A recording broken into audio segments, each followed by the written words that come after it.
Je suis Souleymane Bachir Diagne. J'ai enseigné pendant 20 ans ici au Sénégal, à l'université Cheikh Anta Diop de Dakar, la philosophie. Et depuis maintenant 20 ans, j'enseigne toujours la philosophie aux États-Unis. Je suis allé à Northwestern University dans la banlieue de Chicago où j'ai enseigné la philosophie pendant 8 ans. Et là maintenant, depuis 11-12 ans, je suis à Columbia University où j'enseigne la philosophie et les études francophones. Et là, j'ai eu la chance d'être reçu à l'Institut français de Saint-Louis pour une résidence d'écriture et de recherche. J'ai donc pu mettre en chantier un certain nombre de projets sur lesquels je vais travailler maintenant.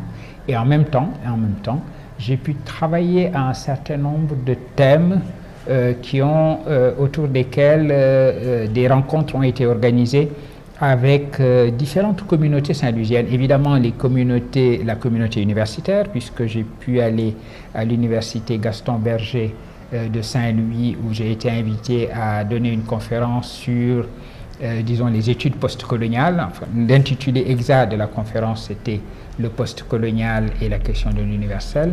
J'ai pu également rencontrer, et j'y tenais, et c'est également la politique de l'Institut français ici, les élèves des lycées. Et là encore, c'est une expérience et une rencontre que j'ai beaucoup appréciée parce que c'était une occasion pour moi de voir les élèves qui sont en classe de philosophie, cette classe très spéciale que nous avons, nous, dans le monde français et francophone, ce moment de leur scolarité où les élèves découvrent la philosophie et ils en parlent avec une fraîcheur, avec une spontanéité qui m'ont beaucoup impressionné et j'ai été ravi de les rencontrer. Je disais qu'il n'y avait pas seulement, ce n'était pas seulement la communauté universitaire et la communauté, on va dire, scolaire que j'ai rencontrée. J'ai pu également, parce que je suis bien tombé, je suis arrivé et j'ai effectué cette résidence pendant la période où, avec le soutien de l'Institut français, s'organise le festival de musique de Bumba. Et donc j'ai pu profiter de ma présence à Saint-Louis et de l'aimable invitation de l'Institut, rencontrer les communautés de Bumba et discuter avec ces communautés-là d'une question qui est une question importante, qui était la question de l'eau, la question de l'environnement. Évidemment, être en plein cœur du Sahel et au bord du fleuve Sénégal, c'était le cadre idéal, le paysage idéal pour véritablement poser des questions importantes à propos de l'eau dans le Sahel en particulier, mais de manière plus générale, de l'eau comme facteur de sécurité, facteur de paix, élément de conflit forcément, mais également élément de résolution des conflits. Lorsque j'ai décidé de faire cette résidence et que j'ai demandé à l'Institut français de bien vouloir m'accueillir, mon projet était de travailler à un livre qui est un livre sur la traduction. Alors la traduction comprise non pas au sens purement technique, ce sens y est évidemment, mais il n'y a pas que ça, ce n'est pas le sens purement technique du transfert d'un contenu d'une langue dans une autre, mais la traduction comprise comme rencontre plus large, rencontre entre les cultures et les mondes dont les langues sont porteuses. Le fil conducteur de ma réflexion est le suivant. Mon idée est que si on considère la politique et la sociologie de la traduction, évidemment, on se rend compte tout de suite que les langues sont inégales. Les langues que l'on traduit le plus sont, comme on s'y attend, les usual suspects, comme on dit en bonne francophonie, les suspects habituels, qui sont l'anglo-américain, évidemment, aujourd'hui le chinois, l'espagnol, etc.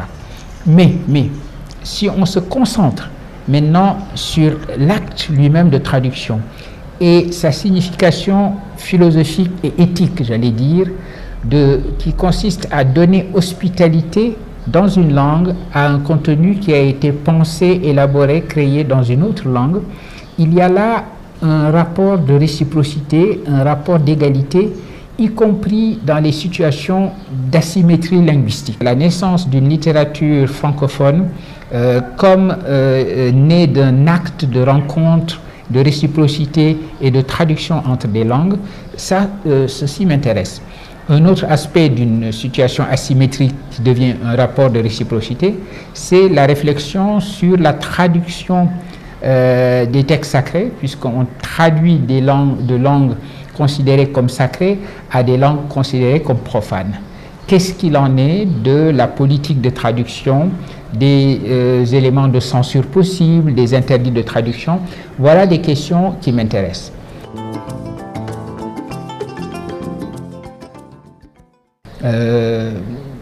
Je suis arrivé avec du matériau brut, dirais-je, parce que j'avais donné il y a quelques années une série de conférences en anglais à l'université de Francfort, à l'université Goethe de Francfort, sur ce thème-là, sur le thème de la traduction. Jusqu'ici, je n'avais rien fait d'autre de ces conférences en anglais. Alors j'ai décidé de les organiser en un livre sur la traduction que j'écrirai en français. Je préfère écrire ce livre en français, quitte ensuite à le traduire ou à le faire traduire en anglais. Et j'ai profité de mon séjour ici et dans le calme de la villa de Ndar pour organiser cela, pour voir un petit peu comment les chapitres vont se disposer, qui pour l'instant porte le titre « Penser de langue à langue ».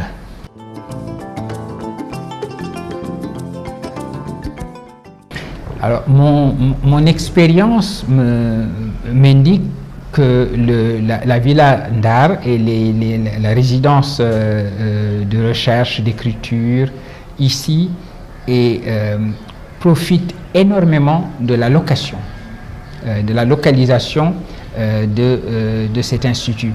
Je dois dire, je l'ai déjà dit d'ailleurs, que cette localisation m'a permis de rencontrer des communautés les plus diverses, les communautés éducatives en général, la communauté universitaire, la communauté scolaire, mais la situation de Saint-Louis comme chef-lieu de toute la région du fleuve, finalement, fait qu'on rencontre des communautés, j'ai rencontré des communautés que je n'aurais jamais rencontrées.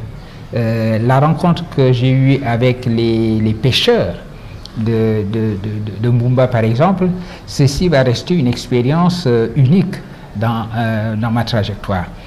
Et on bénéficie évidemment ici aussi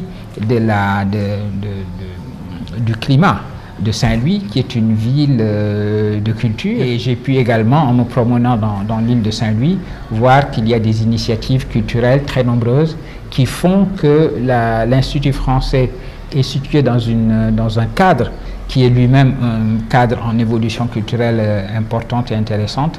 Et c'était véritablement la bonne période pour moi pour effectuer cette résidence dans une ville qui est aussi la mienne.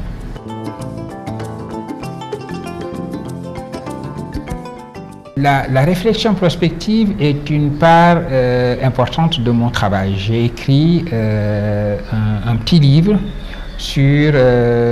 intitulé « Reconstruire le sens » c'était une sorte d'analyse des études prospectives en Afrique. J'avais également participé avec une équipe de collègues de l'université et des fonctionnaires du ministère du Plan à une étude prospective Sénégal 2015, il y a longtemps. Nous avions fini l'étude en 1989. Et ce que j'avais retenu de ces expériences, ce que j'avais compris de la prospective, c'était ensuite ce que j'avais lu de Gaston Berger, le père de la prospective. Et lire Gaston Berger, c'est important. Parler de lui, c'est important parce que cette ville de Saint-Louis est également sa ville. On devait savoir que Gaston Berger est né ici à Saint-Louis et qu'il a eu une grand-mère saint-louisienne. Mais pour revenir à la prospective elle-même, ce que nous enseignent les études prospectives dans la tradition précisément créée par Gaston Berger, c'est qu'il y faut une part de sciences dures, je dirais, c'est-à-dire de projection mathématique. On prend les tendances lourdes qui sont à l'œuvre dans la société telle qu'elle est aujourd'hui, on les repère bien, on prolonge ces tendances pour voir ce qu'elles sont probablement en position de donner dans un futur, dans un horizon d'une génération. Ça, c'est le côté science dure des choses. Mais évidemment, ce côté science dure ne suffit pas.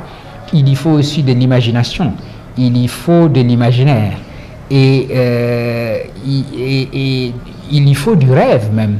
Parce qu'il ne s'agit pas simplement de dire voici le scénario le plus probable, qui souvent est un scénario indésirable, parce que certaines tendances lourdes, quand on les lit au présent, sont susceptibles de donner des résultats dont on ne souhaite pas voir la réalisation. Mais par exemple, construire des scénarios qui soient à la fois réalistes et souhaitables, c'est un exercice qui n'est pas simplement un exercice d'extrapolation mathématique, mais un exercice d'imagination. Je suis heureux que cette résidence soit une résidence où j'ai retrouvé d'autres chercheurs qui étaient dans des domaines différents. Une chercheuse en peinture, par exemple, qui est en train de travailler à sa propre création artistique. J'ai également partagé cette résidence avec un écrivain qui est en train d'écrire un roman et qui est un écrivain tunisien. Et j'ai trouvé que justement ce va-et-vient, cette conversation entre mon propre travail, qui est un travail technique de philosophie sur la traduction et les langues, mais en même temps de conversation informelle sur les arts, tout cela a constitué un grand moment c'est véritablement à porter au crédit d'une résidence comme celle que j'ai connue ici, que de pouvoir faire en sorte que ces rencontres improbables s'effectuent et qu'il en ait, qui sait, par exemple, d'autres idées nouvelles. Véritablement, le mot sur lequel je souhaiterais terminer, c'est un mot d'expression de ma gratitude, de ma grande satisfaction, et terminer également sur le souhait de reproduire, cette fois-ci bien plus longuement, la résidence que j'ai eue ici à Saint-Louis.